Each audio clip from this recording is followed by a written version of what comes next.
Syederalun Gubernur Jawa Barat Ridwan Kamil dan sang istri Atalia Praratia disebut telah ikhlas terhadap apa yang menimpa sang anak Emeril Khan Mumtaz. Ridwan Kamil dan sang istri juga meyakini bahwa Eril telah meninggal dunia karena tenggelam.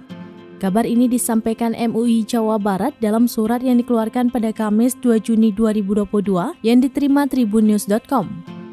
MUI Jawa Barat menggelar pertemuan dengan keluarga Ridwan Kamil pada Kamis 2 Juni 2022 pukul 19 waktu Indonesia bagian Barat. Pertemuan tersebut digelar di kantor MUI Jawa Barat. Dari hasil pertemuan diperoleh sejumlah informasi terkait perkembangan pencarian putra Ridwan Kamil, Emeril Khan Mumtaz, yang hilang di Sungai Are Swiss pada Kamis 26 Mei 2022 lalu. MUI Jawa Barat menyebut Ridwan Kamil dan Atalia Praratia telah mengikhlaskan sepenuhnya Eril, sapaan akrab Emeril Khan Mumtaz. Ridwan Kamil dan sang istri juga meyakini bahwa Eril sudah meninggal dunia akibat tenggelam. Informasi lain, Kedutaan Besar Republik Indonesia atau KBRI di Swiss menyampaikan bahwa pihak otoritas setempat telah mengubah sistem pencarian Eril.